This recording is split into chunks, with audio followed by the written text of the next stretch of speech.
ولا انتہاء لعدده خالق لا نظیر له ومالک لا شریک له واحد لا ند له وماجد لا ضد له صمد لا کفو له وإلہ لا جزء له وأصلی وأسلم على سیدنا ومولانا محمد المصطفى خاتم الانبیاء وعلى آلہ الاتقیاء واصحابہ الاصفیاء وعطرتہ النجباء اما بعد فاعوذ باللہ من الشیطان الرجیم بسم اللہ الرحمن الرحیم لقد من اللہ علی المؤمنین اذ بعث فیہم رسولا صدق اللہ مولانا العظیم ان اللہ وملائکتہ یصلون علی النبی یا ایہا الذین آمنوا صلوا علیہ وسلموا تسلیما الصلاۃ والسلام علیک یا رسول اللہ وعلی آلک واصحابک یا حبیب اللہ الصلاۃ والسلام علیک یا خطیب الانبیاء والمرسلین۔ آیت درود پڑھی جائے سنی جائے تو درود شریف پڑھنا لازم ہو جاتا ہے، کوئی زبان خاموش نہ رہے، محبت کے ساتھ درود و سلام پیش کریں۔ الصلاۃ والسلام علیک یا خطیب الانبیاء والمرسلین وعلی آلک واصحابک یا رحمت للعالمین۔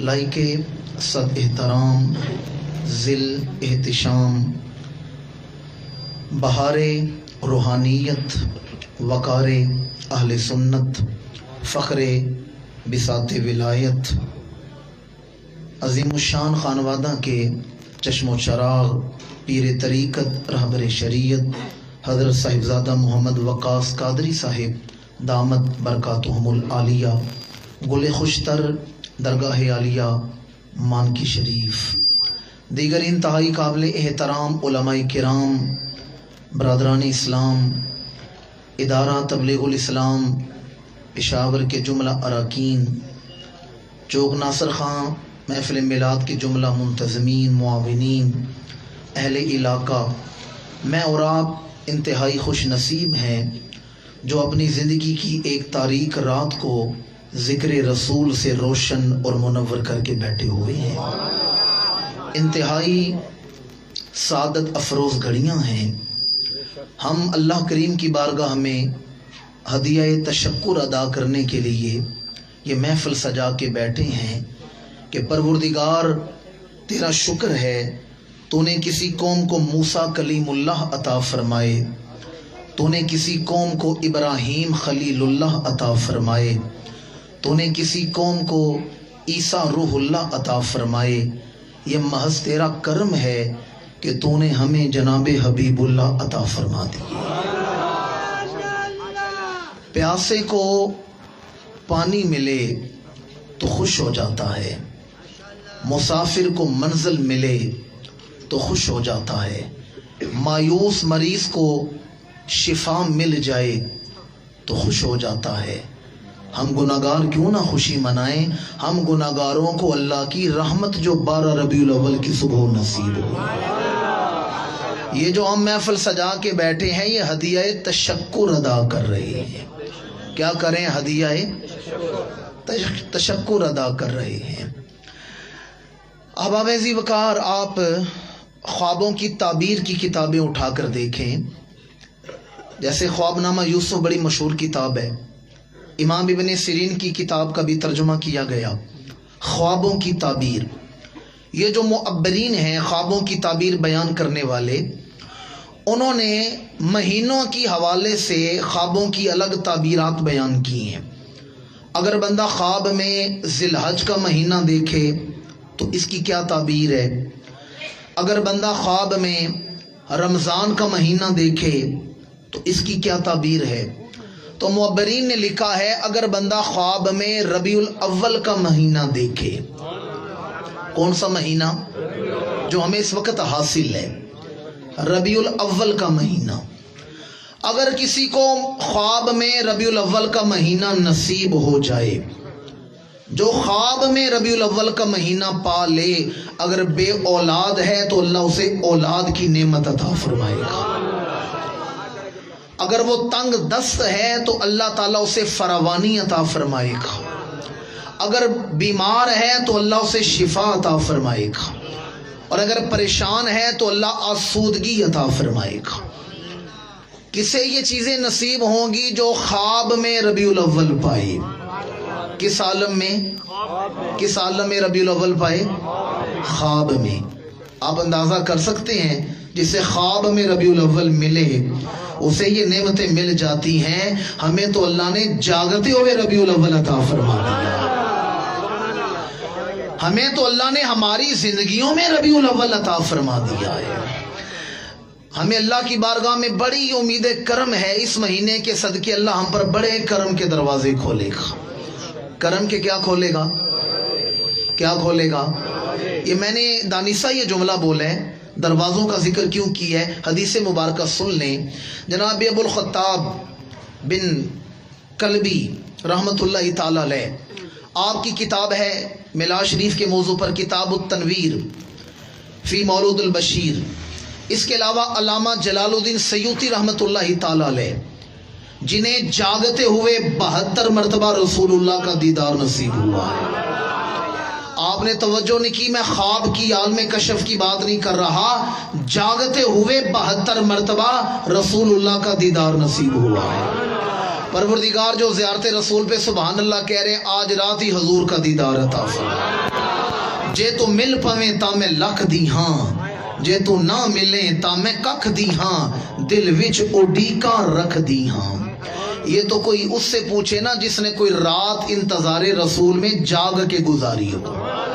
ہماری راتیں گزرتی ہیں فیس بک پر، سوشل میڈیا پر.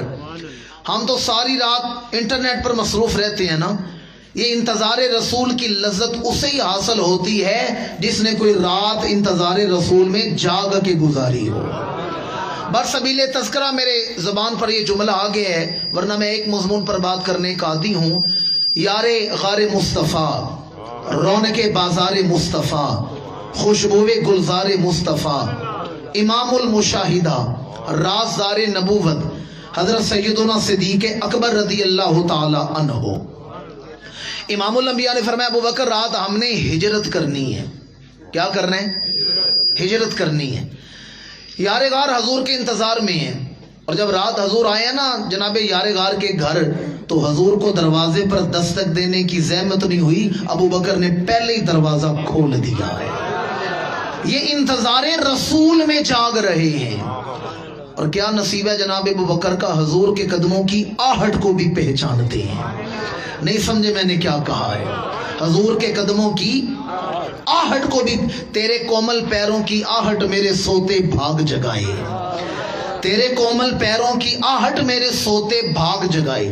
یار غار حضور کے قدموں کی آہٹ کو بھی پہچانتے ہیں. حضور کو دروازے پر دستک دینے کی زحمت نہیں ہوئی. ابو بکر نے پہلے ہی دروازہ کھول دیا ہے. جے تو مل پویں تا میں لکھ دی ہاں، جے تو نہ ملے تا میں ککھ دی ہاں، دل وچ اڈیکاں رکھ دی ہاں. دل وچ اڈیکاں، یہ اڈیک پنجابی سرائکی کا لفظ ہے. اس کا مطلب ہے امید، انتظار. کاش اللہ ہمیں بھی انتظار رسول میں جاگنے کی لذت عطا فرمائے. اقبال کہتا ہے دو عالم سے کرتی ہے بیگانہ دل کو، عجب چیز ہے لذت آشنائی. علامہ جلال الدین سیوطی رحمت اللہ تعالی علیہ، انور شاہ کاشمیری نے بھی لکھا ہے کہ انہیں جاگتے ہوئے متعدد دفعہ رسول اللہ کا دیدار نصیب ہوا ہے. جاگتے ہوئے حضور کا دیدار علامہ سیوطی کو. ان کی کتاب ہے، علامہ جلال الدین سیوطی رحمت اللہ تعالی علیہ کی کتاب ہے حضور کے میلاد کے موضوع پر. ان دونوں ہستیوں نے لکھا ہے، جناب ابو الخطاب بن کلبی نے اور علامہ جلال الدین سیوطی نے اس حدیث کو لی ہے. حضور کے ایک صحابی ہیں حضرت سیدنا ابو درداء رضی اللہ تعالی عنہ. کیا نام لیا میں نے؟ سیدنا ابو درداء رضی اللہ تعالیٰ عنہ. آپ فرماتے میں حضور کی بارگاہ میں آیا تو میں نے کیا دیکھا، امام الانبیاء کہیں جا رہے ہیں. کہیں حضور جا رہے تھے اور دن تھا سوموار کا دن. کون سا دن ہے؟ سوموار کا دن تھا. امام الانبیاء کہیں جا رہے ہیں. حضور نے مجھے دیکھا، فرمایا ابو دردہ چلو میرے ساتھ چلو. میں بھی حضور کے پیچھے چل پڑا. مدینے کی گلیوں میں چلتے چلتے ہم آئے ہیں جناب صحابی رسول جناب عامر انصاری کے گھر. انصار میں سے ایک صحابی تھے عامر، مدینہ منورہ کے رہنے والے. ان کے گھر آئے. فرماتے ہم نے کیا دیکھا، جناب عامر نے اپنے اہل تعلق کو، خاندان والوں کو بٹھا رکھا ہے، محفل لگا کر حضور کا ذکر کر رہے ہیں. کیا نصیب ہے، ادھر حضور کا ذکر کر رہے ہیں، ادھر حضور خود تشریف لے آئے. جناب عامر حضور کا ذکر کر رہے ہیں، اور پتہ کیا بیان کر رہے ہیں؟ حضور کا میلاد بیان کر رہے ہیں. کیا بیان کر رہے ہیں؟ میلاد. میں نے 2 کتابوں کے حوالے دیے. علامہ سیوطی نے لکھا ہے کہ جناب عامر انصاری حضور کا میلاد بیان کر رہے ہیں. اہل خاندان کو، تعلق والوں کو بٹھا رکھا ہے، اور اپنے گھر والوں کو کہہ رہے ہیں، خاندان والوں کو کہہ رہے ہیں جب اللہ کے رسول دنیا میں جلوہ گر ہوئے تھے یہی سوموار کا دن تھا، اور اس دن بھی سوموار کا دن ہے جس سے یہ بات کر رہے ہیں. اپنے گھر والوں کو کہتے ہیں اللہ کے رسول سوموار کے دن دنیا میں تشریف لائے تھے. جب حضور دنیا میں جلوہ گر ہوئے سوموار کا دن تھا. اپنے ایمان کا فیصلہ کر کے بتائیں، حضور تشریف لا رہے ہیں، حضور کی ولادت کا دن کا ذکر ہو رہا ہے، صحابی بیان کر رہے ہیں، اہل تعلق صحابہ بیٹھے سن رہے ہیں. اب ایمان سے بتائیں مدینے میں محفل میلاد ہو رہی ہے یا نہیں ہو رہی؟ مدینہ منورہ میں محفل میلاد ہوئی ہے یا نہیں ہوئی؟ جناب عامر انصاری کہہ رہے ہیں سوموار کا دن تھا، اللہ کے رسول دنیا میں جلوہ گر ہوئے، میرے آقا کریم تشریف لائے. سارے کھڑے ہو گئے. حضور نے مسکرا کر دیکھا، عامر انصاری تو میرا ذکر کر رہا تھا جب تو میری آمد کا ذکر کر رہا تھا. ان اللہ فتح لک ابواب الرحمہ، جب تو میری آمد کا ذکر کر رہا تھا اللہ تیرے اوپر رحمت کے دروازے کھول رہا تھا. جب تو میری آمد کا ذکر کر رہا تھا ان اللہ فتح لک ابواب الرحمہ، اللہ تجھ پہ رحمت کے دروازے کھول رہا تھا. آگے فرمایا والملائکۃ کلھم یستغفرون لک، اللہ تجھ پہ رحمت کے دروازے کھول رہا تھا، اور فرشتے اللہ سے تیری بخشش کی دعا مانگ رہے تھے. والملائکۃ کلھم یستغفرون لک، اللہ نے تجھ پر رحمت کے دروازے کھول دیے تھے، اور فرشتے تیری بخشش کی دعا مانگ رہے تھے. ویسے کیا ہی کرم ہو اس پاک محفل کے صدقے سے ہم بھی تو حضور کا میلاد ہی بیان کر رہے ہیں نا. عامر انصاری بھی میلاد ہی بیان کر رہے تھے، اور حضور نے آ کر خوشخبری سنائی. کیا کرم بالائے کرم ہو جائے ہم میں سے کسی ایک کا دل بھی اللہ کی بارگاہ میں جھک جائے. ایک بار کرم نہیں، ساری محفل بھی کرم ہو جائے گا. ہم اس وقت جہاں میلاد کی محفل سجا کے بیٹھے ہیں، ارد گرد بازار ہیں. میری بات آسانی سے سمجھ جائیں گے. آپ جائیں نا کسی سے فروٹ خریدنے کے لیے، پھل خریدنے کے لیے، ایک ایک دانے کا مول اور ہے، پوری ڈھیری کا مول اور پڑتا ہے. جب پوری ڈھیری کا مول پڑتا ہے نا، چنگے مندے سارے بک جاتے ہیں. نہیں سمجھے میں نے کیا کہا ہے؟ ویسے بندہ 2 کلو سیب لے نا تو کہتا ہے بھئی میں نے پیسے پورے دینے، چیز اچھی دینی ہے، ایک ایک دانہ دیکھ کر لیتا ہے. پر جب بندہ پوری ڈھیری کا سودا کرے نا، چنگے مندے سارے بک جاتے ہیں. ہم محفل سجا کے بیٹھے ہیں، ہمیں یقین ہے اللہ کی رحمت ایک ایک کا نہیں، پوری ڈھیری کا ہی سودا کر لے. انہیں کہ آواز کھولیں تھوڑی سی، پوری ڈھیری کا ہی سودا ہو جائے گا. ایک حدیث میں نے آپ کو سنائی ہے جس میں صحابہ کرام حضور کی آمد کے دن کی نسبت سے حضور کی آمد کا ذکر کر رہے ہیں، اور اللہ کے رسول نے آنکھیں خوشخبری. ایک اور حدیث سن لیں پھر میں آیت کی طرف آتا ہوں جو میں نے خطبہ کے دوران تلاوت کی. یہ جو حدیث سنانے لگا ہوں یہ مسلم شریف کی حدیث ہے. کون سی کتاب ہے؟ میں کسی دیہات میں تو نہیں بیٹھا جو اردو سمجھنا مشکل ہو. کون سی کتاب ہے؟ مسلم شریف. اس کے علاوہ یہ نسائی میں ہے، اس کے علاوہ یہ جامع ترمذی میں ہے، اس کے علاوہ یہ مشکات میں ہے، اور شعب الایمان میں امام بہقی نے بیان کی ہے. 5 حدیث کی کتابوں میں یہ حدیث آئی ہے. امام الانبیاء نے کیا دیکھا، چند صحابہ محفل سجا کے یوں مجلس لگا کے بیٹھے ہوئے ہیں. صحابہ مجلس لگا کے بیٹھے ہوئے ہیں، حضور تشریف لے آئے. امام الانبیاء نے فرمایا کیوں محفل سجا کے بیٹھے ہوئے ہو؟